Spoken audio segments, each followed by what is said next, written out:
شرور أنفسنا ومن سيئات أعمالنا من يهده الله فلا مضل له ومن يضلل فلا هادي له أشهد أن لا إله إلا الله وحده لا شريك له وأشهد أن محمدا عبده ورسوله اللهم صل على محمد وعلى آل محمد كما صليت على إبراهيم وعلى آل إبراهيم إنك حميد مجيد اللهم بارك على محمد وعلى آل محمد كما باركت على إبراهيم وعلى آل إبراهيم إنك حميد مجيد اللهم انفعنا بما علمتنا وعلمنا ما ينفعنا وزدنا علما أعوذ بالله السميع العليم من الشيطان الرجيم من همزه ونفخه ونفسه بسم الله الرحمن الرحيم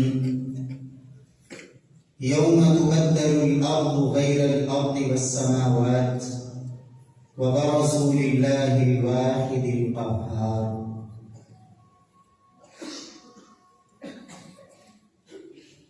وہ دن کہ جب اس زمین کو بدل دیا جائے گا دوسری زمین سے اور آسمان کو بھی بدل دیا جائے گا وَبَرَزُوا لِلَّهِ الْوَاحِدِ الْقَهَّارِ اور پیش ہوں گے سب کے ساتھ اس اکیلے اور زبردست اللہ وحدہ لا شریک کے سامنے۔ معزز سامعین کرام، دنیا میں بسنے والا ہر انسان وہ دنیا میں کچھ نہ کچھ وقت گزارتا ہے۔ جتنا رب العالمین نے لکھا ہوتا ہے وہ وقت گزارنے کے بعد ایک دن وہ اس دنیا سے چلا جاتا ہے اور اپنے رب کے سامنے کل قیامت والے دن انسان نے حاضر ہونا ہے۔ دنیا میں ایسی سمجھ لیں کہ جیسے طالب علم کمرہ امتحان میں داخل ہوتا ہے، اس کو ایک خالی پیپر تھما دیا گیا، ادھر وقت کا آغاز ہو جاتا ہے۔ اب یہ یہاں بیٹھ کر اس خالی پیپر کے اوپر کچھ نہ کچھ لکھنا شروع کر دیتا ہے۔ وقت مسلسل گزر رہا ہے، اب اس کی مرضی ہے کہ اس خالی پیپر کے اوپر کیا لکھ رہا ہے۔ اپنے وقت کو ضائع کیے جا رہا ہے یا کہ اس وقت کو یہ قیمتی بنا رہا ہے۔ جو کچھ اس میں لکھنا ہے وہی کل قیامت والے دن جیسے دنیا میں یہ رزلٹ اور نتیجہ سامنے آتا ہے، اسی پیپر کا اسی امتحان کا نتیجہ اور رزلٹ آؤٹ ہوتا ہے۔ پیارے بھائیوں اور عزیزوں، کل قیامت والے دن ہماری پوری زندگی جو ہم نے یہاں گزاری ہوگی اس کا نتیجہ بھی ہماری آنکھوں کے سامنے ہوگا، اور یہ نتیجہ کس کیفیت میں سامنے آنا ہے۔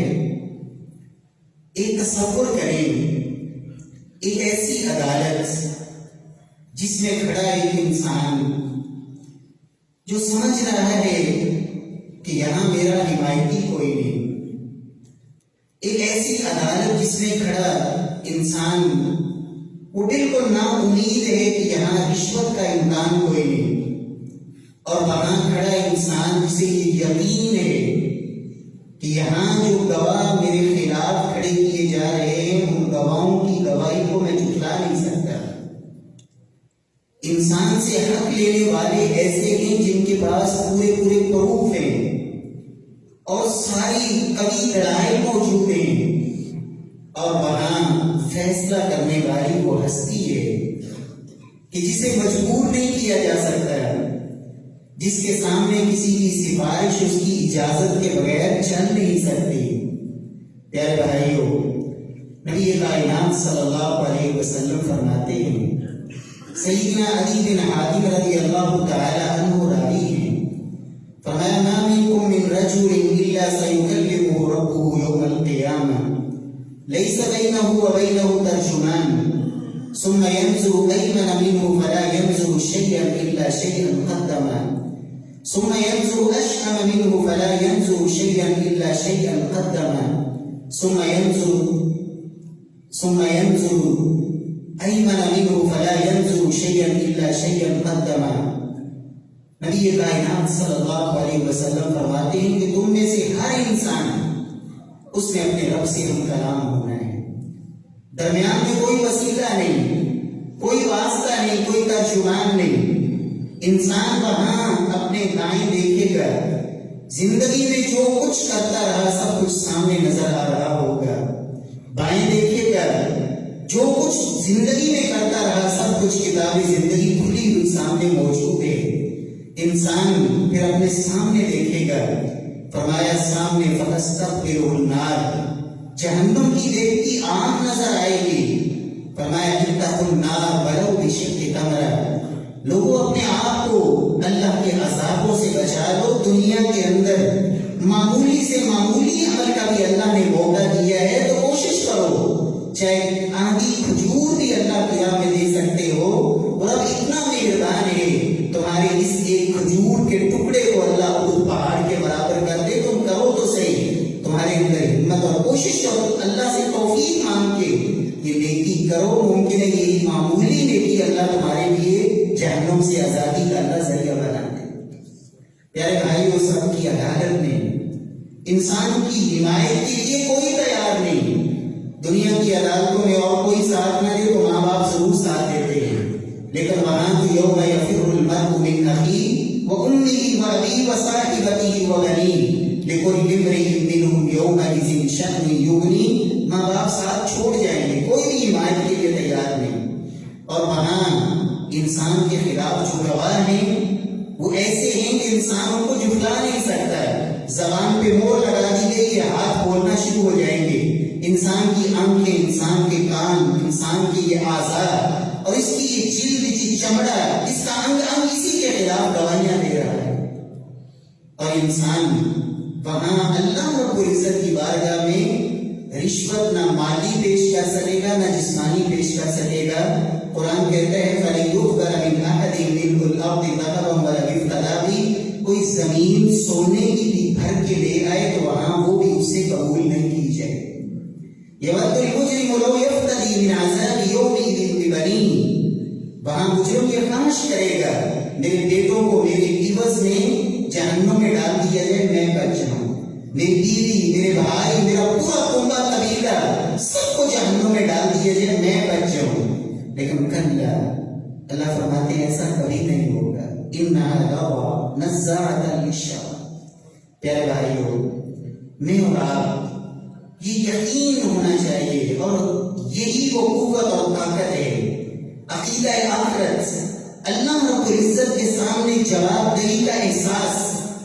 یؤمنون بالآخرہ, یہ ایمان اور یقین جس قدر مضبوط ہوگا اسی قدر انسان کے لیے نیکی کرنا آسان ہوگا, گناہ سے بچنا آسان ہوگا.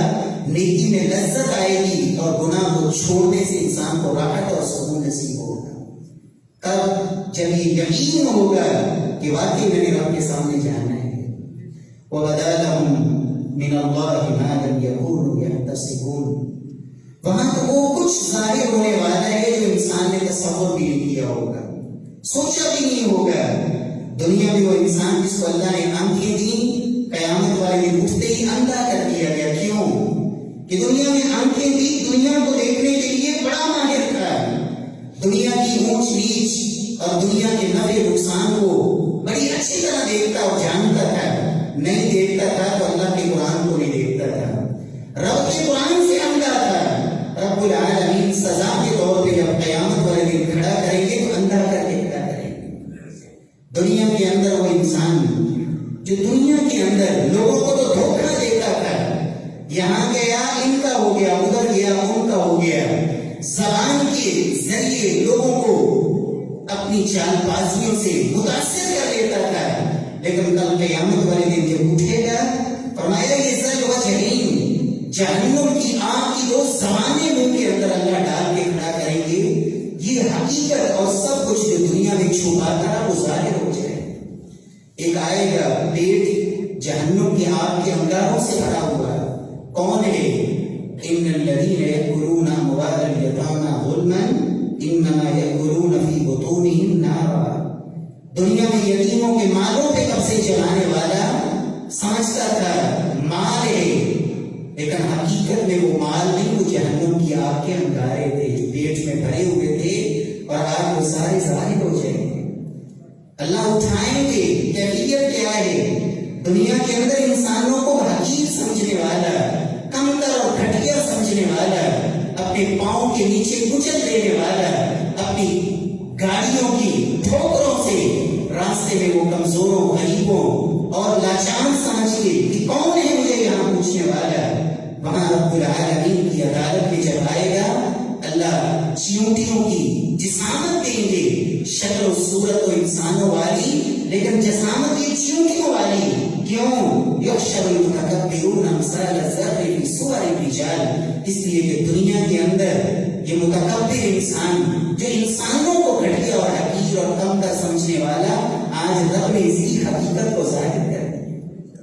پیارے بھائیو، اگر میں اور آپ چاہتے ہیں، اور یقیناً ہر مومن یہ چاہتا ہے کہ اللہ کی بارگاہ میں سرخرو ہو جاؤں، کامیاب ہو جاؤں، پیارے بھائیو، اس کے لیے مجھے اور آپ کو اپنا ایک وکیل، اپنا ایک سفارشی، اور ایسا وکیل کہ جس کی وکالت، جس کی سفارش اور جس کی وکالت بھی اتنی زبردست ہے اور جس کی سفارش بھی اتنی پاورفل ہے کہ رب کائنات کے محبوب نے گواہی دی اور گارنٹی دی کہ جس کے حق میں یہ سفارشی آ گیا اللہ کی عدالت اور رب کی بارگاہ میں، وہ صرف کامیاب نہیں ہوگا، یہ سفارشی اسے جنت تک ساتھ لے کے جائے۔ وہ سفارشی القرآن شافع مشفع وماهر مصدق من جعله امامه قاده الى الجنہ ومن جعله خلفه ساقه الى النار۔ نبی کائنات صلی اللہ علیہ وسلم فرماتے ہیں، لوگوں اقرأوا القرآن، پڑھا کرو اللہ کا قرآن، فإنه يأتي يوم القیامة شفیعا لأصحابه۔ قرآن اپنے صاحب کے لیے اللہ کی بارگاہ میں سفارشی بن کے آئے گا، اور یہ سفارشی ایسا ہے شافع مشفع، فرمایا جس کی سفارش گارنٹیڈ ہے، ناکام نہیں ہوگا، یہ جس کے حق میں سفارش کرے گا وہ سفارش قبول ہوگی۔ فرمایا من جعلہ امامہ قادہ الی الجنہ، جس نے قرآن کو اپنا رہنما بنایا، دنیا میں مقتدا اور پیشوا بنایا، قرآن سے رہنمائی لے کے زندگی بسر کرتا رہا، قرآن اس کے آگے آگے چلے گا اور اس کو اللہ کی جنت تک لے کے جائے گا۔ رب العالمین توفیق نصیب فرمائے۔ فضائل ہم نے قرآن کے متعلق بہت سنے ہیں، اللہ ہم سب کو عمل کی توفیق دے۔ دو حدیثیں لفظوں پہ غور کریں۔ نبی کائنات صلی اللہ علیہ وسلم فرماتے ہیں الماہر بالقرآن، الماہر بالقرآن مع السفرة الکرام البررہ، قرآن کا ماہر، الماہر بالقرآن، صرف حافظ، ہاں قرآن مجید کو حفظ کرنا یہ بھی بہت بڑی سعادت ہے، لیکن یہاں صرف حافظ کا لفظ نبی کائنات صلی اللہ علیہ وسلم نے نہیں استعمال فرمایا، الماہر بالقرآن، قرآن کا ماہر، ماہر آواز حفظ ہے، لیکن کیا یہ منزل ہے؟ یہ منزل نہیں ہے، یہ تو ابھی منزل کے لیے پہلی سیڑھی ہے، اس کے بعد بڑھنا ہے آگے، قرآن مجید کے علوم میں مہارت، علوم قرآن، قرآن مجید کے ساتھ وہ تعلق، اللہ اکبر، کیسا تعلق؟ نبی صلی اللہ علیہ وسلم فرماتے ہیں دوسری حدیث میں، یقال لصاحب القرآن، صاحب قرآن سے کہا جائے گا اقرأ وارتقی ورتل کما کنت ترتل فی الدنیا۔ یہ صاحب قرآن، یہ صاحب کیا ہوتا ہے؟ قرآن مجید میں نبی کائنات صلی اللہ علیہ وسلم کے صحابہ میں سے ایک صحابی کو اللہ نے اللہ کے قرآن میں صاحب کا لفظ استعمال کیا، اذ یقول لصاحب، اذ یقول لصاحب لا تحزن ان اللہ معنا۔ نبی کائنات صلی اللہ علیہ وسلم کے صاحب کون ہیں؟ ابو بکر، اور یہ صاحب کیا سال میں صرف رمضان کے ساتھی تھے؟ یہ صاحب یقال بصاحب القرآن، وہ صدیق اکبر محمد مصطفیٰ صلی اللہ علیہ وسلم کے سفر کے بھی ساتھی، حضر کے بھی ساتھی، غار کے بھی ساتھی، نبی صلی اللہ علیہ وسلم کے دکھوں میں بھی، پریشانیوں میں بھی، آپ کی خوشیوں میں بھی، آپ کی جنگوں میں بھی، دشمن کے لیے، دشمن کے مقابلے میں میدان جہاد میں بھی یہ صاحب، حتیٰ کہ روضہ رسول میں بھی صاحب، حوض کوثر میں بھی صاحب، جنت میں بھی صاحب، یہ ہے صاحب یقال لصاحب القرآن۔ اگر واقعی میرا قرآن سے ایسا تعلق ہے کہ میں جب تک قرآن مجید کی تلاوت نہیں کر لیتا مجھے سکون نہیں ملتا، یہ قرآن میرا سفر کا بھی ساتھی، میرے حضر کا بھی ساتھی، میرے دن کا بھی ساتھی، میری رات کا بھی ساتھی۔ پیارے بھائیو عزیزو، اللہ توفیق دے قرآن سے ایسا تعلق جوڑنے کی، اور قرآن مجید پڑھ لینے کے بعد، حفظ کر لینے کے بعد اس کو ترتیل سے پڑھنا، خوبصورت انداز میں پڑھنا، قرآن مجید کی ادائیگی کا صحیح حق ادا کرنا۔ مفسر قرآن صحابی رسول سیدنا عبداللہ بن عباس رضی اللہ تعالیٰ عنہ کیا کہتے ہیں؟ فرماتے ہیں لن اقرأ سورہ ارتلها احب الی ان اقرأ القرآن کلہ، میں ایک قرآن مجید کی سورت پڑھوں، سورہ اخلاص پڑھ لوں، سورہ کوثر پڑھ لوں، چھوٹی سے چھوٹی سورت، ایک سورت پڑھ لوں، یہ مجھے زیادہ محبوب ہے کہ ایک سورت پڑھوں لیکن ترتیل سے پڑھوں، جیسے رب نے پڑھنے کا حکم دیا ہے وَرَتِّلِ الْقُرْآنَ تَرْتِيلًا، میں ایک سورت ویسے پڑھوں جیسے رب کا آرڈر ہے، یہ مجھے زیادہ محبوب اور پسند ہے اس بات سے کہ میں بغیر ترتیل کے پورا قرآن پڑھ جاؤں، پورا قرآن پڑھ جاؤں، اس سے مجھے ایک سورت ترتیل سے پڑھنا زیادہ محبوب ہے۔ علوم القرآن کے اندر مہارت، ماہر بالقرآن، قرآن مجید کے متعلقہ علوم۔ آج لوگ پوچھتے ہیں کہ قرآت کا کیا فائدہ ہے؟ عزیزو اور میرے عزیز طلبہ، عزیز بھائیو، قرآن مجید کے متعلقہ جتنے بھی علوم ہیں، قرآن مجید کے اندر مہارت اور ایک ایک لفظ کے اندر، ایک ایک حرف کے اندر، ایک ایک آیت کے اندر رب نے ایسی ایسی حکمتیں رکھی ہیں، ایسے ایسے معانی اور ایسے ایسے مفاہیم، جب انسان ان کے اوپر غور کرتا ہے، تدبر کرتا ہے تو انسان کے لیے وہ راہیں کھلتی ہیں اور انسان اس کے اندر پھر ایسا مگن ہوتا ہے کہ پھر واقعی قرآن اس کے دل کی بہار بنتا ہے۔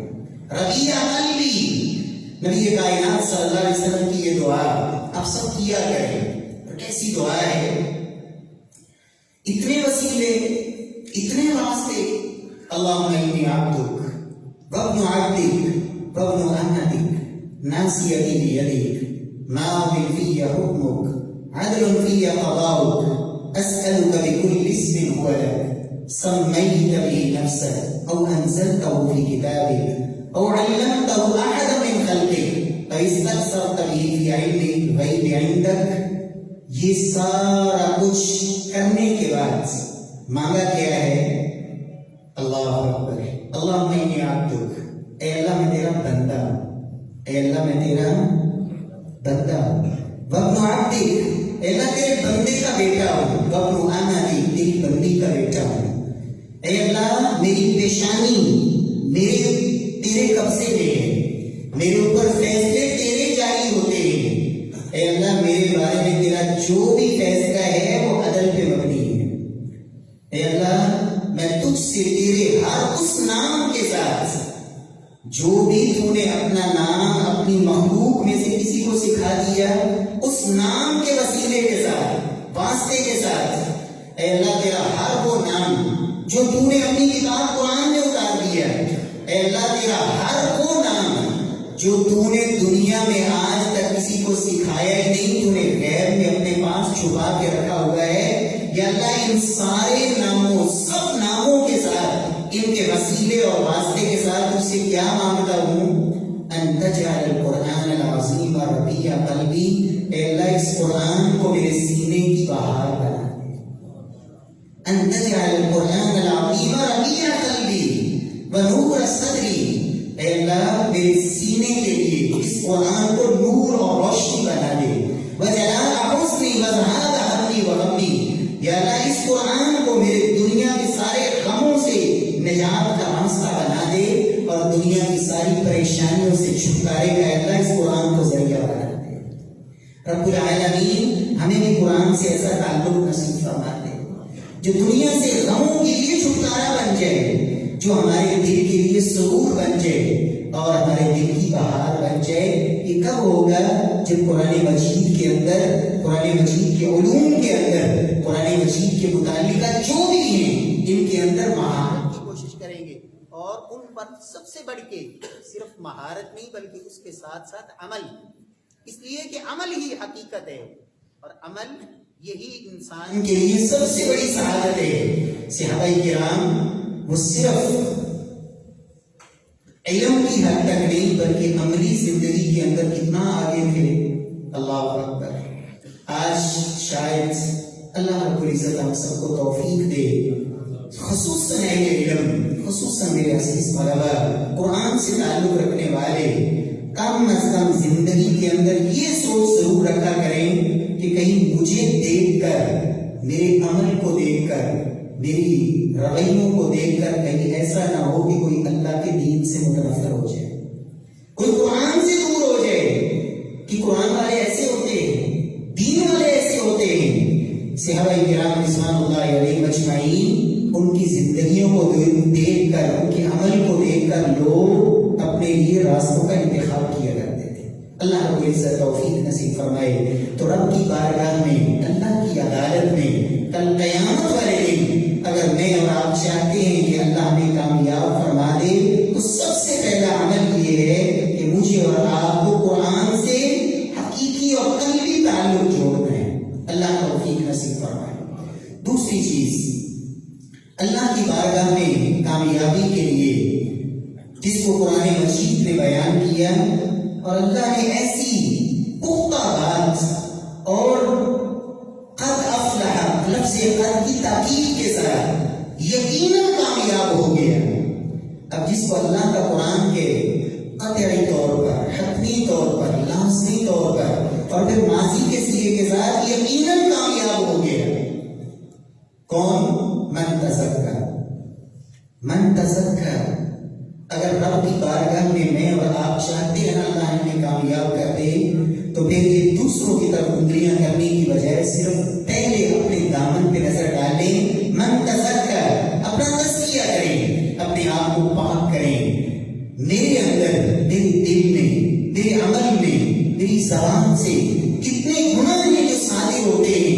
میری کتاب زندگی پہ، اس کمرہ امتحان میں آج تک میں اوراق کتنے کس عمل سے سیاہ کر چکا ہوں۔ من تزکا، پہلے تزکیہ کریں، اسے پاک کریں، ان گناہوں کو اپنے دامن سے صاف کریں، اور اس کے لیے بہترین راستہ تزکیہ کا یہ ہے کہ انسان اپنے رب کے سامنے اقرار کرے، اعتراف کرے اور اللہ سے سچے دل سے توبہ کر لے۔ وہ گناہ کس طرح کے لیے؟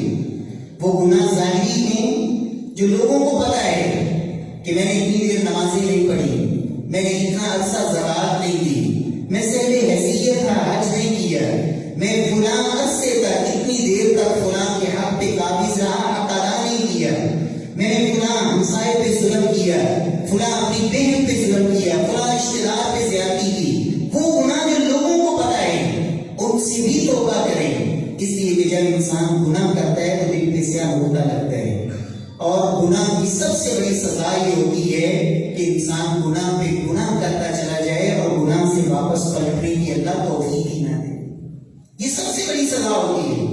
ان گناہوں سے بھی توبہ کریں، تزکیہ، اپنی تطہیر، اور ان گناہوں سے بھی خاص طور پر جو لوگوں کو نظر نہیں آتے۔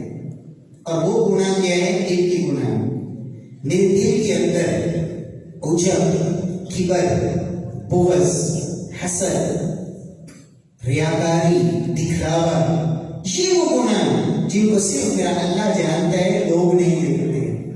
انسان عمل کرتا ہے، اللہ اکبر۔ ایک دور تھا سلف جب عمل کرتے تھے نا، وہ نیکی کر کے نیکی کو چھپاتے تھے کہ میری نیکی کا کسی کو پتہ نہ چلے، نیکی کر کے نیکی چھپاتے تھے، پھر نیکی کر کر کے نیکی کرنی ظاہر شروع ہو گئی، اس کی ریاکاری کہ نیکی کی لوگوں کو دکھانا شروع ہو گئے، یہ ریاکاری۔ پھر ایک وقت آیا کہ نیکی نہیں کی لیکن نیکی ظاہر کی کہ لوگ مجھے دیکھتے ہیں، نیکی کرتا نہیں لیکن نیکی ظاہر کرتا ہے۔ لیکن آج جس دور میں میں اور آپ زندگی گزار رہے ہیں، اللہ رب العزت ہم سب کو معاف فرمائے، ہم کرتے گناہ ہیں دکھاتے نیکی، کرتے گناہ ہیں دکھاتے نیکی ہیں کہ لوگوں کی نظر میں ہم بڑے نیک پاک اور صاف، لیکن کرتے کیا ہیں؟ گناہ کو نیکی بنا کے دکھاتے ہیں۔ رب العالمین ہمارے یہ گناہ جن کا تعلق دل کے ساتھ ہے لوگ نہیں دیکھ رہے، تیرے اندر اخلاص کتنا ہے، اللہ کی رضا کتنی مقصود ہے، یہ عمل لوگوں کے لیے، اللہ کو راضی کرنے کے لیے۔ میرے پیارے بھائیوں، اپنے قلب، اپنے دل کے اوپر یہ نگرانی کریں، پہرا دیں۔ سلف کہا کرتے تھے اعالج نیتی، میں اپنی نیت سے جھگڑتا رہتا ہوں، الجھتا رہتا ہوں، میں اس کی اصلاح کرتا ہوں، یہ نیت پھر بدل جاتی ہے، میں پھر بدل اس کی اصلاح کرتا ہوں، یہ پھر بدل جاتی ہے۔ اب میں اور آپ یہاں اس وقت یہاں اللہ کے گھر میں کیوں بیٹھے ہیں؟ کیا نیت ہے، کیا ارادہ ہے، کیا ہدف ہے، کیا منزل ہے، یہ میرا اللہ جانتا ہے، دنیا کی کوئی طاقت نہیں جانتی۔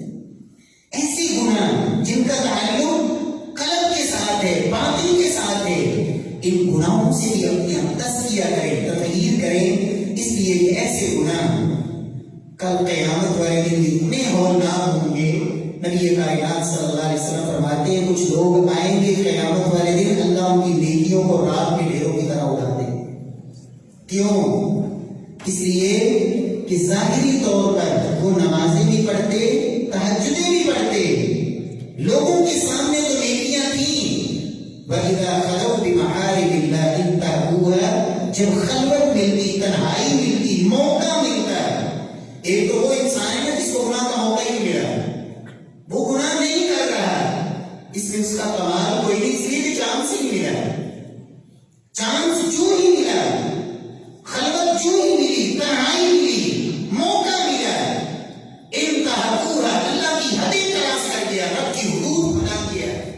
فرمایا رب العالمین یہ سمجھتا ہے کہ دنیا نہیں دیکھ رہی، استاد گرامی نہیں دیکھ رہے، والد محترم نہیں دیکھ رہے، بڑے بھائی نہیں دیکھ رہے، رشتے داروں کو پتہ نہیں، اولاد کو پتہ نہیں، کسی کو میری کیا خبر، میں کیا کرتا ہوں، میری حالت کیا ہے، میری تنہائی کیا ہے، میری خلوت کیا ہے۔ لیکن یہ بھول جاتا ہے کہ جو لطیف بھی ہے، جو خبیر بھی ہے، جو علیم بذات الصدور بھی ہے، جو تنہائی کو بھی جانتا ہے، خلوت کو بھی جانتا ہے، جو زمین کی تہوں کے اندر جو کچھ ہے جو اس سے بھی واقف ہے، جو پانیوں کی تہوں میں جو کچھ ہے، جو پہاڑوں کے نیچے ہے، جو کائنات کے ذرے ذرے سے لمحہ لمحہ واقف ہے، انسان اس ذات سے بھی انسان غافل ہو جائے۔ فرمایا کل قیامت والے دن جب آئے گا، اس دل کے گناہ کی وجہ سے، اس پوشیدہ گناہ کی وجہ سے لوگوں سے چھپاتا رہا، اللہ ساری نیکیوں کو بھی رات کے ڈھیروں کی طرح بنا دے۔ چاہتے ہیں اللہ کی بارگاہ میں کامیاب ہو جائیں، پھر اپنا تزکیہ کریں، اپنے آپ کو پاک کریں۔ جب تزکیہ کر لیا تو تزکیہ کا ایک معنی ہوتا ہے پاک کرنا، دوسرا اس کا معنی ہوتا ہے اس کی کسی چیز میں اضافہ ہونا، نبوغ سے اضافہ، بڑھوتری۔ اللہ اکبر، یہ اضافہ کیسے ہونا ہے؟ جب صفائی کر لی، اللہ اکبر، تو اب اضافہ کیا ہے؟ قد افلح من تزکا وذکر اسم ربہ فصلی۔ اللہ رب العزت کا ذکر اور اللہ رب العزت کے سامنے نماز، بس آخری یہ دو پیغام۔ قرآن مجید کے ساتھ تعلق کو مضبوط کریں، اپنا تزکیہ کریں، اپنے آپ کو پاک کریں، اور تیسری چیز وذکر اسم ربہ فصلی، اللہ رب العزت کا ذکر کریں۔ کیسا ذکر؟ آج لوگوں نے ذکر کے لیے بھی بڑے عجیب عجیب طریقے، کوئی کہتا ہے جی آپ نہ صرف اللہ اللہ کا ذکر کریں۔ محترم قاری صاحب بڑی خوبصورت بات کر رہے تھے اور بڑے خوبصورت انداز میں کہ اللہ رب العزت کے نبی کے منبر پہ بیٹھ کر اللہ رب العزت کے دین کی صحیح ترجمانی نہ کرنا، دھوکہ دینا۔ کچھ کہتے ہیں کہ صرف لفظ اللہ کا ذکر کریں، کچھ کہتے ہیں نہیں آپ صرف ہو کا ذکر کریں۔ آپ جو ہے نا لا الہ، لفظ لا الہ بس اتنا ذکر کریں، لا الہ 6 ماہ تک لا الہ ہی پڑھتے رہے، پھر 6 ماہ تک نا اپنا الا اللہ پڑھے۔ میرے پیارے بھائیوں، یہ سارے خود ساختہ طریقے ہیں۔ کوئی کہتا ہے جی آپ نا ذرا جب ذکر کریں تو آپ کی گردن کو جھٹکے لگنی چاہیے، آواز آنی چاہیے، ناک سے آواز نکلنی چاہیے، یہ قلب جاری ہونا چاہیے۔ میرے پیارے بھائیوں، یہ دنیا کو دھوکہ تو ہے، لیکن اس خالق حقیقی اور خالق و مالک کو ہم دھوکہ نہیں دے سکتے۔ اس لیے اس اللہ نے فرمایا وَاذْكُرُوهُ كَمَا هَدَاكُمْ، ذکر اس رب کا ویسے کرو جیسے اس رب نے تمہیں سکھایا اور اسے ہدایت دی ہے۔ اور وہ ہدایت کیا ہے؟ محمد مصطفیٰ صلی اللہ علیہ وسلم کا بتایا اور سکھایا ہوا طریقہ ہے۔ ذکر کریں، اس لیے اس سے بڑی چیز ہے ہی کوئی نہیں، بلکہ ذکر اللہ اکبر، اللہ کا ذکر سب سے بڑی چیز ہے۔ اور یہ دنیا میں جنت کی نعمت ہے، یہ اللہ کا ذکر، یہ جنت کی نعمت ہے دنیا میں جو رب نے عطا کر رکھی ہے۔ اور یہ لذت اسے نصیب ہوتی ہے 4 چیزیں۔ اللہ کا ذکر کرنے کے لیے اس کو زندگی کا حصہ بنا لیں، کوشش کیا کریں جب بھی اللہ کا ذکر کریں نا باوضو۔ اور اس کے لیے بہترین طریقہ یہ ہے کہ انسان زیادہ وقت باوضو رہے۔ سیدنا بلال حبشی رضی اللہ تعالیٰ عنہ کی سنت کو زندہ کریں، باوضو رہیں اور اللہ کا ذکر کریں۔ دوسرے نمبر پر جب رب العالمین کا ذکر کریں نا تو صرف رٹا رٹایا نہیں بلکہ سمجھ کر، معنی پہ غور کر کے، مفہوم کو سمجھ کر اللہ اکبر، سبحان اللہ، الحمدللہ، لا الہ الا اللہ، سبحان اللہ وبحمدہ، لا حول ولا قوة الا باللہ، حسبی اللہ ونعم الوکیل۔ جو بھی ذکر، مصنون ذکر، افضل الذکر لا الہ الا اللہ، محمد مصطفیٰ صلی اللہ علیہ وسلم نے فرمایا سب سے افضل ذکر کون سا ہے؟ لا الہ الا اللہ۔ تو سمجھ کر، معنی پہ غور کر کے، جس بندے کو لا الہ الا اللہ کا معنی آتا ہو نا وہ کبھی کسی قبر پہ سجدہ نہیں کرتا۔ جس کو لا الہ الا اللہ کا معنی آتا ہو وہ کبھی بھی رب کو چھوڑ کر کسی غیر کو اپنا مشکل کشا نہیں سمجھتا ہے، وہ اللہ کی ذات کو چھوڑ کر کسی کو اولاد دینے والا نہیں سمجھتا ہے، کسی کو اپنے نفع نقصان کا مالک نہیں جانتا ہے۔ جس کو اللہ اکبر کا پتا ہو وہ پھر اللہ کی ذات کے علاوہ دنیا کی کسی ذات سے وہ حقیقی جو خوف ہے وہ اس کے دل میں وہ اللہ کی ذات کا ہوتا ہے، اس لیے اسے اللہ اکبر کے معنی کا پتا ہوتا ہے۔ تو معنی کو سمجھ کر۔ اور تیسری بات کہ جب اللہ کا ذکر کرے نا خلوت میں بھی، نماز کے بعد تو ہم کر ہی لیتے ہیں، لوگوں کے سامنے تو کر لیتے ہیں، کبھی اکیلے بیٹھے ہو، پاس کوئی نہیں تو چاہیے جائے کہ آپ اپنے موبائل میں جائیں، اس کی ویڈیوز میں جائیں، فیس بک پہ جائیں، یوٹیوب پہ جائیں، دیگر چیزوں میں اپنا وقت لگائیں، کبھی اکیلے بیٹھ کر، تنہا بیٹھ کر۔ وَذَكَرَ اللَّهَ خَالِيًا فَفَازَتْ عَيْنَاهُ، اللہ کے نبی نے فرمایا وہ خوش نصیب جس نے خلوت میں تنہائی میں بیٹھ کر اپنے رب کو یاد کیا، اللہ کا ذکر کیا اور آنکھ سے آنسو نکل آیا، اللہ عرش عظیم کا سایہ نصیب فرمائے۔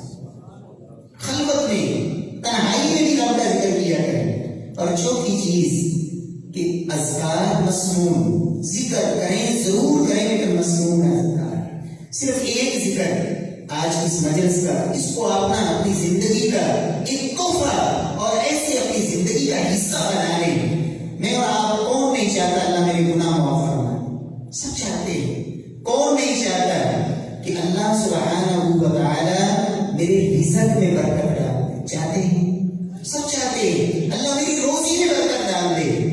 اللہ اکبر۔ اور یہ وہ ذکر ہے نبی کائنات صلی اللہ علیہ وسلم نے فرمایا من ہالہ اللیل ان یکابر، جو بندہ اس کے اندر یہ طاقت نہیں کہ رات کو مصلی پہ کھڑے ہو کر اللہ کے سامنے قیام کر سکے، وہ ڈرتا ہے کہ رات کو نہیں اٹھ سکتا، فرمایا اور بخل بالمال ان ينفق، جس کو مال سے محبت ہے اور وہ مال اللہ کی راہ میں دے نہیں سکتا، مال کی وجہ سے اس کے میں بخل ہے، اور بخل بالمال، مال خرچ نہیں کر سکتا، اللہ اکبر، تہجد نہیں پڑھ سکتا، مال خرچ نہیں کر سکتا، اور جبل عن العدو ان یقاتل، اور وہ دشمن کے سامنے میدان جہاد میں کھڑے ہونے کی طاقت نہیں رکھتا، ڈرتا ہے اس دن اللہ اکبر، تہجد نہیں پڑھ سکتا، سجدہ نہیں کر سکتا، دشمن کا مقابلہ نہیں کر سکتا.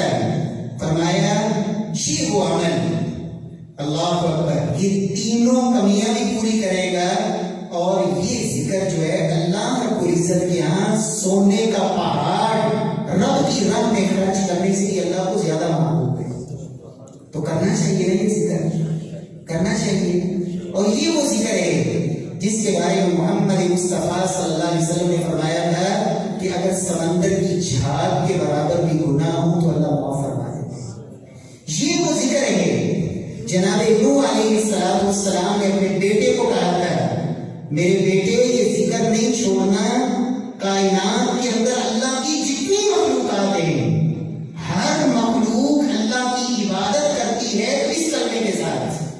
کائنات کی ہر مخلوق کی عبادت یہ کلمہ ہے. اور فرمایا ہے میرے بیٹے یہ وہ کلمہ ہے جس کلمے کی بدولت اللہ پوری کائنات میں جتنی مخلوقات ہیں اللہ سب کو رزق دیتے ہیں. کون سا کلمہ؟ سبحان اللہ و بحمدہ، سبحان اللہ و بحمدہ. اللہ پاک ہے اپنی تعریفوں کے ساتھ، تعریفیں بھی میری اللہ کے لیے اور پاکیاں اور سب تسبیحات میں اللہ وحدہ لا شریک کے لیے. رب العالمین ہم سب کو توفیق نصیب فرمائے، رب کا ذکر کریں. یہ بھی کل قیامت والے دن اللہ کی عدالت میں کامیابی کے لیے بہترین ذریعہ ہے. اللہ رب العزت توفیق بخشے. قد افلح من تزکا وذکر اسم ربہ فصلی. تیسرا کام اور آخری کام اللہ کی بارگاہ میں کامیابی کے لیے قرآن مجید یہ وکیل دنیا میں تیار کر کے لے کے جائیں، اس کے تقاضے یہاں پورے کر کے جائیں تاکہ وہاں وکالت کر سکے اور اپنا تزکیہ کریں، اپنے آپ کو پاک کریں. اللہ اکبر. پہلے اس کے موت کا وقت آ جائے، پھر مہلت نہیں ملے گی. اور تیسری بات اللہ کا ذکر کرتے رہا کریں. اور چوتھی اور آخری بات فصلہ، نماز پڑھیں. کیا پڑھیں؟ نماز. نماز کے لیے اللہ رب العزت نے قرآن حکیم میں جو لفظ استعمال فرمائے ہیں وہ ہیں نماز کو قائم کرنا. اور اس کے لیے 4 چیزیں بنیادی قائم کرنا نماز میں آتی ہیں. نماز قائم کون کرتا ہے؟ پہلے نمبر پر جو نماز کی حفاظت کرتا ہے. کیا کرتا ہے؟ نماز کی حفاظت. کیسے حفاظت؟ اللہ اکبر. جیسے اپنے پرس کی حفاظت کرتے ہیں، جیسے اپنے موبائل کی حفاظت کرتے ہیں، جیسے اپنے اولاد کی حفاظت کرتے ہیں، جیسے اپنے قیمتی ترین سرمایہ کی حفاظت کرتے ہیں. جب میں اور آپ سفر میں جائیں تو حفاظت کا معنی یہ ہے کہ ہمیں سب سے پہلے فکر اپنی نماز کی ہونی چاہیے. جب کسی محفل میں بیٹھے ہمیں فکر یہ ہونی چاہیے میری نماز کا کیا بنے گا. اللہ اکبر. نماز کی حفاظت.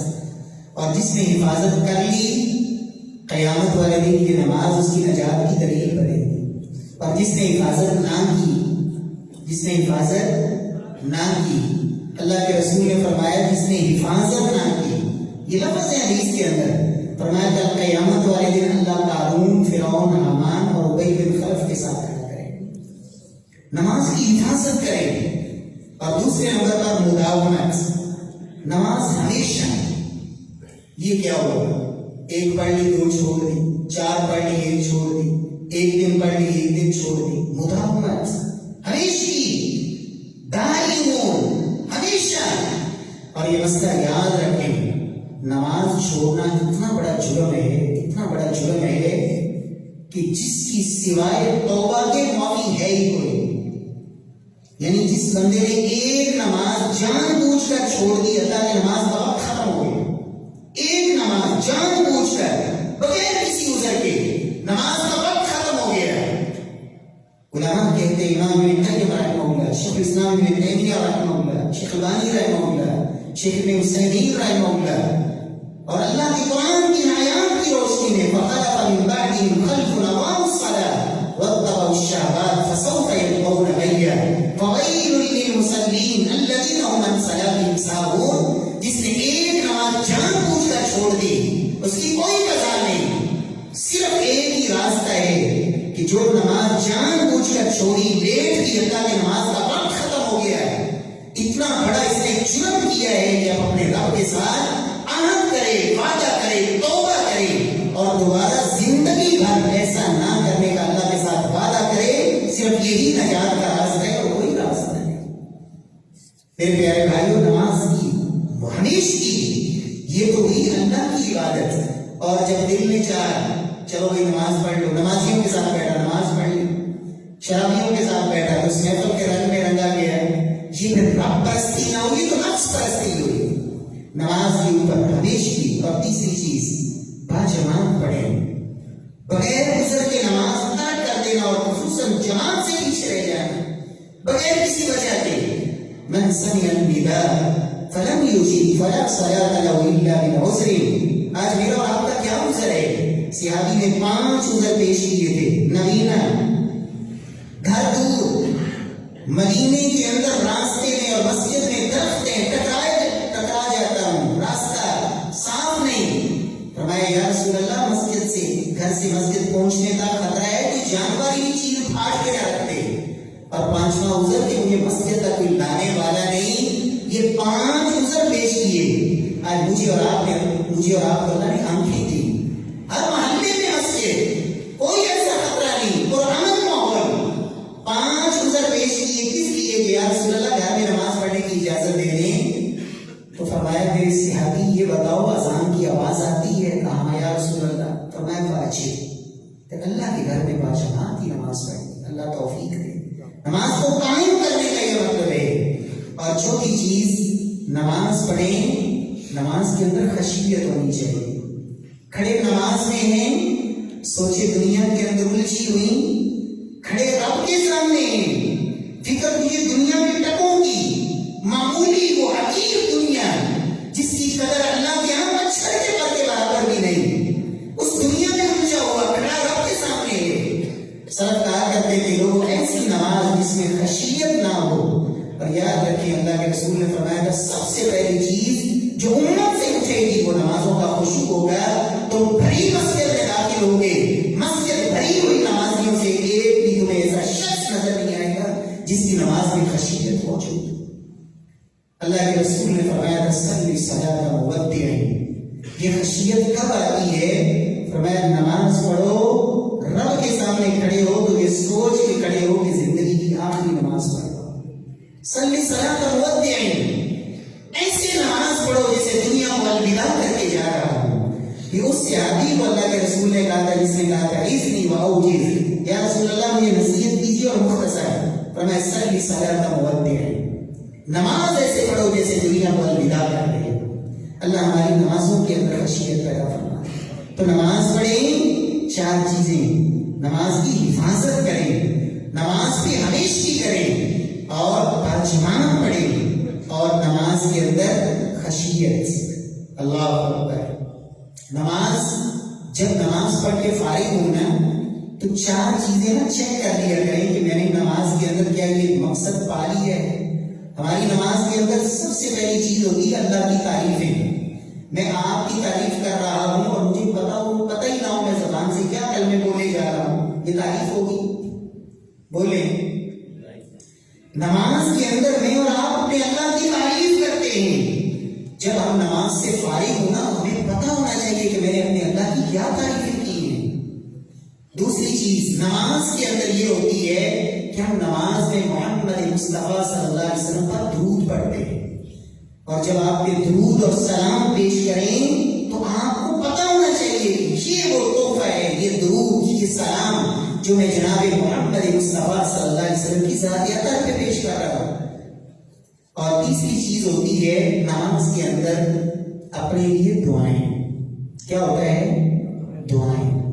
اور ہم دعائیں پڑھتے ہیں، میں اکثر کہا کرتا ہوں ہم نماز میں صرف دعائیں پڑھتے ہیں، دعائیں پڑھا نہ کریں، دعائیں مانگا کریں، دعائیں مانگا کریں۔ نماز میں دعائیں مانگی جاتی ہیں، اور جب مانگیں گے نا کسی سے، جب انسان مانگتا ہے التجا کے انداز میں، اللہ اکبر، نماز آپ شروع سے لے کے سلام پھیرنے تک دعاؤں پہ غور کریں، آپ کا ایمان تازہ ہو جائے۔ لوگ کہتے ہیں کہ نماز کے بعد اس نے دعائیں نہیں مانگی۔ اللہ اکبر، اگر ہمیں نماز کی دعاؤں کا معنی آ جائے نا، ترجمہ آ جائے اور ہمیں پتہ چل جائے ہم نے کیا دنیا کائنات کی ہر چیز رب سے مانگ لیتے ہیں، کوئی خیر اور بھلائی ایسی ہوتی نہیں جو ہم نے نماز میں اپنے رب سے نہ مانگی ہو، کوئی ایسا شر ہے نہیں جس سے ہم نے نماز میں پناہ نہ مانگی ہو۔ اللہم باعد بینی سے لے کر اللہم انی اعوذ بک من عذاب القبر واعوذ بک من عذاب جہنم واعوذ بک من فتنۃ المسیح الدجال۔ ایک دعا میں غور کریں۔ پہلی دعا جو نماز کی آغاز میں، اے اللہ میرے اور میرے گناہوں میں اتنی دوریاں ڈال دے جتنا مشرق اور مغرب میں دوری۔ آغاز یہاں سے ہوا، اے اللہ میرے گناہوں کو ایسے دھو دے جیسے سفید کپڑے کو میل کچیل سے دھویا جاتا ہے، یا اللہ برف کے ساتھ، پانی کے ساتھ، اولوں کے ساتھ، یا اللہ میرے چھوٹے بڑے تمام گناہ، یا اللہ میرے گناہوں کی مجھ سے ایسے دوری ڈال دے جیسے مشرق و مغرب میں دوری۔ یہ آغاز ہوا، اور اختتام کہاں ہے؟ اللہم انی اعوذ بک من عذاب القبر، اے اللہ مجھے قبر سے پناہ دے دے، واعوذ بک من عذاب جہنم، اے اللہ مجھے جہنم سے بچا لینا، واعوذ بک من فتنۃ المسیح الدجال، اے اللہ اس کائنات کا سب سے بڑا فتنہ جناب نوح سے لے کے ہر نبی نے اپنی قوم کو خبردار کیا، دجال کا فتنہ، اے اللہ مجھے دجال کے فتنے سے بچا لینا، اے اللہ مجھے زندہ مردہ، اے اللہ ہر ایک کے فتنے سے بچانا، اے اللہ مجھے قرض سے محفوظ رکھنا، اے اللہ مجھے گناہوں سے بچا کے رکھنا۔ یہ آخری دعا ہے، یہ صرف دعاؤں کا میں نے اشارہ کیا ہے، رکوع کی دعائیں، سجدے کی دعائیں، تشہد کی دعائیں، قیام کے اندر دعائیں استفتاح کے طور پر کہاں کہاں رب سے کیا کچھ نہیں مانگا جاتا ہے۔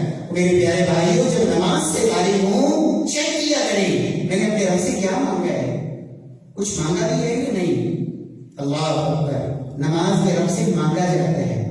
اور چوتھی چیز ہوتی ہے صرف اپنے لیے نہیں، والدین کے لیے، اولاد کے لیے، رشتہ داروں کے لیے، اساتذہ کے لیے، محسنین کے لیے، اللہ اکبر، مومنین کے لیے، مومنات کے لیے، فوت شدگان کے لیے، قبروں پہ پڑے ہوئے کے لیے، اللہ اکبر، سب کے لیے نماز میں دعائیں ہیں، سب کے لیے نماز میں دعائیں ہیں۔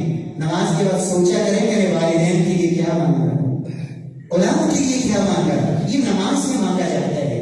اللہ ہمیں نصیب، اللہ روح والی خوبصورت اللہ نمازیں نصیب فرما دے، اور یہی کامیابی ہے اللہ کی بارگاہ میں، رب کی عدالت میں، جہاں ماں باپ نے ساتھ نہیں دینا، جہاں ساتھی کوئی نہیں، اللہ کی عدالت، جہاں انسان کے اعضاء انسان کے خلاف گواہیوں کے لیے تیار ہے، وہاں حمایتی کوئی نہیں، رشوت کا امکان کوئی نہیں، وہاں سفارشی بنے گا تو اللہ کا قرآن بنے گا، وہاں کامیابی ہے یقینی تو کس کے ذریعے تذکر، اپنے آپ کو یہاں پاک کر کے جائیں، وہاں کامیابی یقینی ہے ذکر اسم ربی، اللہ کے نام کا ذکر کریں، وہاں کامیابی یقینی ہے فصلہ، نمازیں اپنی ان کو درست کریں۔ لوگ کہتے ہیں نماز پڑھو، جیسی پڑھو نماز۔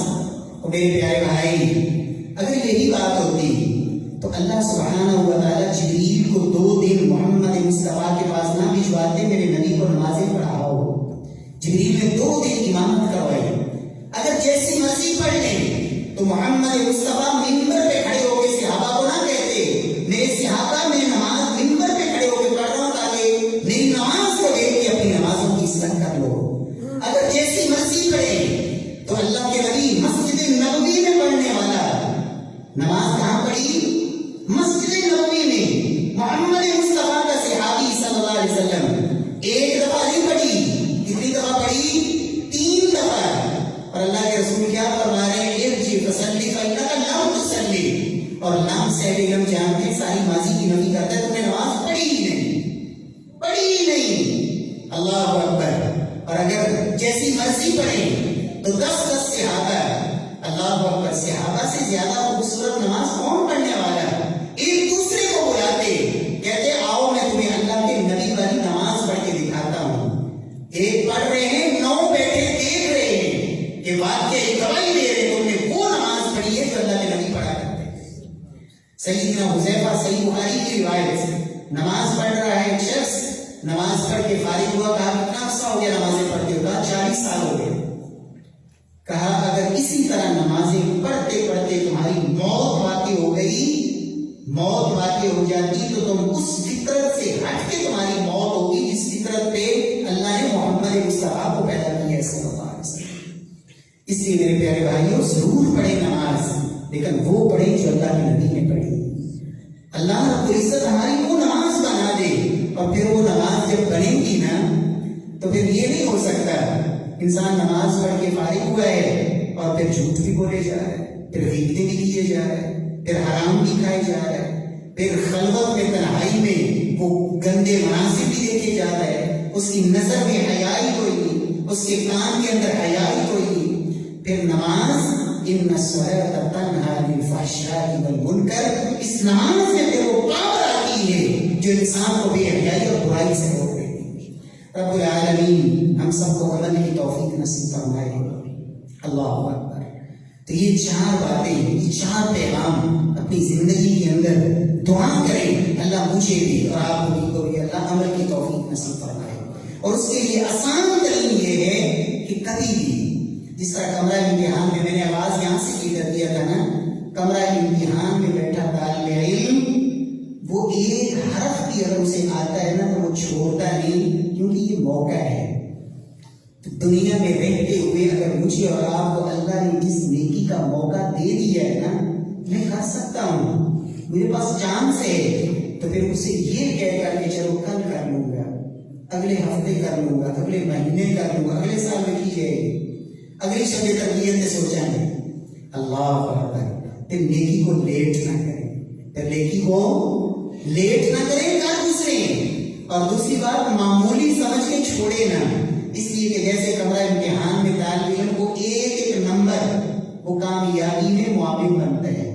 اگر 33 نمبر پہ کامیابی ہے، 32 آ گئے، ایک نہ آیا تو ممکن فیل ہو جائے۔ وہ ایک نمبر نے باقی 32 کے ساتھ وزن ڈال کے کامیاب کروانا ہے۔ کیا پتا وہ نیکی جس کو میں نے کہا خیر معمولی ہے چھوڑ دیا، کیا پتا اسی نیکی نے مجھے اللہ کی بارگاہ میں کل قیامت والے دن سرور کروانا۔ اس لیے اللہ کے رسول نے فرمایا لا تحقرن من المعروف شیئا، کبھی نیکی کو حقیر جاننا نہیں، نیکی کو کبھی حقیر نہیں جاننا۔ وہ میری اور آپ کی نظر میں چھوٹی ہو سکتی ہے، وہ خالق ارض و سما کتنا وزن ڈالتے ہیں، فمن یعمل مثقال ذرۃ خیرا یرہ، اور رب نے نیکیوں کو ذرات میں، ذرات، ذرہ، اللہ اکبر، جس کو دنیا کی آنکھ نہیں دے سکتی، اتنی چھوٹی نیکی بھی کرو گے تو اللہ رب العزت اس کو بڑھائیں گے۔ کتنا بڑھائیں گے؟ اللہ اتنا بڑھا دیں گے الی اضعاف کثیرہ، اتنا بڑھا دیں گے کہ دنیا کا عدد اسے دے نہیں سکتا، دنیا کے پیمانے اسے توڑ ہی نہیں سکتے۔ اللہ رب العزت ہمیں توفیق نصیب فرمائے۔ رب العالمین سے دعا ہے کہ اللہ رب العزت ہم نے جو کچھ سنایا اللہ اس کو سمجھ کر عمل کی اپنے دلوں میں اللہ جگہ دینے کی توفیق نصیب فرمائے، اور ہماری عملی زندگی میں رب العالمین اس کے اثرات پیدا فرمائے۔ اللہ رب العزت ہمیں اپنی اصلاح کی توفیق بخشے، اور رب العالمین اس پیغام کو دوسروں تک منتقل کرنے کی توفیق دے۔ اللہ رب العزت جب تک زندہ رکھے، اللہ رب العزت ایمان کے ساتھ رکھے، دین کی خوبصورت حقیقت پہ رکھے، اور آخری وقت بھی رب العالمین زبان پہ کلمہ توحید جاری فرمائے۔ جتنے بھی بھائی تشریف لائے ہیں اللہ سب کا آنا اپنی بارگاہ میں قبول فرمائے۔ ہمارا ایک ایک لمحہ اللہ ہماری نجات کا ذریعہ بنا دے۔ رب العالمین ہمارے والدین کی مغفرت فرما دے، اللہ ہمارے اساتذہ گرامی کی مغفرت فرما دے۔ جتنے بھی مومن مواحد توحید والے دنیا سے چلے گئے اللہ سب کی مغفرت فرمائے، سب کے درجات کو اللہ بلند فرمائے۔ الہ العالمین شرف قبولیت سے نوازے۔ ربنا تقبل منا انك انت السميع العليم وتب علينا انك انت التواب الرحيم۔ اللهم طهر قلوبنا من النفاق واعمالنا من الرياء والسنتنا من الكذب واعيننا من الخيانه فانك تعلم خائنة الاعين وما تخفي الصدور۔ ربنا اغفر لنا ولوالدينا ولاساتذتنا ولجميع المؤمنين والمؤمنات والمسلمين والمسلمات الاحياء منهم والاموات۔ اللهم اشفنا واشف مرضانا ومرضى المسلمين۔ اللهم لا تدع لنا ذنبا الا غفرته، ولا هما الا فرجته، ولا مريضا الا شفيته، ولا دينا الا قضيته، ولا حاجة هي لك فيها رضا الا قضيتها يا ارحم الراحمين۔ الہ العالمین ہماری اس محفل کو اپنی رضا کے لیے قبول فرما۔ اللهم ربنا تقبل منا انك انت السميع العليم وتب علينا إنك أنت التواب الرحيم وصلى الله تعالى على خير خلقه محمد وعلى آله وأصحابه وأهل بيته وذريته أجمعين برحمتك يا أرحم الراحمين. السلام علیکم ورحمۃ اللہ وبرکاتہ. ایک دو ضروری اعلانات ہیں. مرکز غازہ میں کل کا خطبہ جماعت المبارک فضیلت الشیخ محترم قاری شعیب امیر محمدی حافظ اللہ انشاءاللہ ارشاد فرمائیں گے، اور بعد از جمعہ انشاءاللہ حسب معمول 3 روزہ تبلیغی جماعتیں انشاءاللہ اللہ کے راستے میں روانہ ہوں گی. تو احباب سے گزارش ہے کہ جماعت کے ساتھ وقت لگا کر اپنی اور دوسروں کی اصلاح کا ذریعہ بنے، اور ہم تمام بھائیوں کا شکریہ ادا کرتے ہیں جو بھائی دور دراز علاقوں سے کافروں کی صورت میں تشریف لائے، یہ شام کوٹ سے اور اسی طرح دربار شیخ الدین چونیا سے، جمشید خورد اور اس طرح صدیق آباد سے اور کھیارے کلاں سے. ماشاءاللہ یہ ساتھی ہر دفعہ کافروں کی صورت میں گاڑیوں کا اہتمام کرتے ہیں، تشریف لاتے ہیں. اللہ ان بھائیوں کی دعا قبول فرمائے، اور اس طرح قریبی علاقوں سے الحمدللہ خان کے موڑ، سہارن کے پھول نگر سے، بلوچہ سے اور پتوکی سے، دیگر علاقوں سے الحمدللہ احباب تشریف لاتے ہیں. ہم تمام بھائیوں کا شکریہ ادا کرتے ہیں. ابھی اذان ہوگی اور اذان کے 5 منٹ کے بعد انشاءاللہ جماعت ہوگی. یہ 2 سوال ہیں. ایک سوال ہے کہ دن اور رات میں 250 بار تسبیح کرنا، سبحان اللہ، الحمدللہ، اللہ اکبر، تو اس کی فضیلت کیا ہے؟ تو یہ معروف روایت ہے اور صحیح حدیث ہے. آپ میں سے بعض بھائیوں نے پہلے بھی سنی ہوگی کہ نبی صلی اللہ علیہ وسلم فرماتے ہیں کہ 2 عمل ایسے ہیں کہ جو ان کی حفاظت کرے گا، میں محمد صلی اللہ علیہ وسلم گارنٹی دیتا ہوں کہ اللہ اس کو جنت نصیب فرمائے. فرمایا یہ ہیں بہت آسان، لیکن اس کو قیامت والے دن کر کے آنے والے بڑے تھوڑے ہوں. صحابہ کرام نے پوچھا یا رسول اللہ وہ کیا عمل ہے؟ تو آپ نے فرمایا کہ ہر نماز کے بعد 10 دفعہ سبحان اللہ، 10 دفعہ الحمدللہ اور 10 دفعہ اللہ اکبر پڑھنا. فرمایا کہ یہ 5 نمازوں کے بعد یہ 150 دفعہ ہو جائیں گے. اور فرمایا کہ رات کو سوتے وقت یہ کلمات 100 دفعہ پڑھ لینا، سبحان اللہ، الحمدللہ، اللہ اکبر، 100 دفعہ رات کو سوتے وقت. تو فرمایا کہ یہ کل 250 کلمات ہو جائیں گے، جو زبان سے ادائیگی میں 250 ہوں گے، لیکن ہر نیکی کا اللہ نے جو اجر رکھا ہے وہ 10 ہونا ہے. تو ان کا اجر اللہ 2500 نیکیوں کی شکل میں نصیب فرمائے. تو فرمایا کہ کون ہے تم میں سے جو روزانہ 2500 گناہ کرتا ہو؟ جو ان کی حفاظت کر کے آئے گا وہ یقیناً اللہ کی جنت کو پائے گا. تو فرمایا صحابہ کرام کو کہ صحابہ کرام نے کہا یا رسول اللہ اس کی حفاظت یا اس کی پابندی کیوں نہیں انسان کر سکے گا؟ فرمایا نماز پڑھے گا تو نماز میں شیطان وسوسے یا دل میں خیال ڈالے گا کہ تم نے یہ بھی کرنا ہے، یہ بھی کرنا ہے، یہ بھی کرنا ہے. تو جو ہی نماز پڑھے گا وہ بھاگ جائے گا، تو یاد ہی نہیں رہے گا پڑھنا. رات کو سوتے وقت بستر پہ آئے گا، لیٹے گا اور ارادہ ہوگا پڑھنے کا، پڑھنا شروع کرے گا، شیطان دھمکی دے کے سنا دے گا. فرمایا لیکن جو اس کی حفاظت کر کے آئیں گے اللہ ان کو جنت نصیب فرمائیں گے. یہ جامع ترمذی میں بھی حدیث ہے، صحیح حدیث. ایک سوال یہ کیا گیا ہے کہ اگر کوئی شخص کسی مزدور کو کچھ جانور لے کر دیتا ہے تو جب بیچیں گے تو پیسے کیسے تقسیم کریں گے؟ تو یہ تو اس میں یہی ہے کہ جب اس نے جانور لے کر اس کو دیے ہیں نا، تو یہ اس وقت طے کیا جائے کہ پیسہ میرا ہے، جانور آپ پالیں گے اور اس میں جو خرچ ہوگا اس کی کیفیت کیا ہوگی، اور کل جب نفع آئے گا تو اس میں کتنے فیصد ہم تقسیم کریں گے. تو یہ چیز جو ہے نا جو پہلے طے کرنے والی ہوتی ہے، جس پہ بھی دونوں راضی ہو جاتے ہیں. اگر وہ ماہانہ طے کر دیتا ہے یا اس کی کچھ کلی ایک مزدوری طے کر دیتا ہے تو کوئی عرض نہیں، جس پہ بھی وہ دونوں طے کر دیتے ہیں. اللہ تعالیٰ ہمیں ان کی توفیق دے. سبحانک اللہم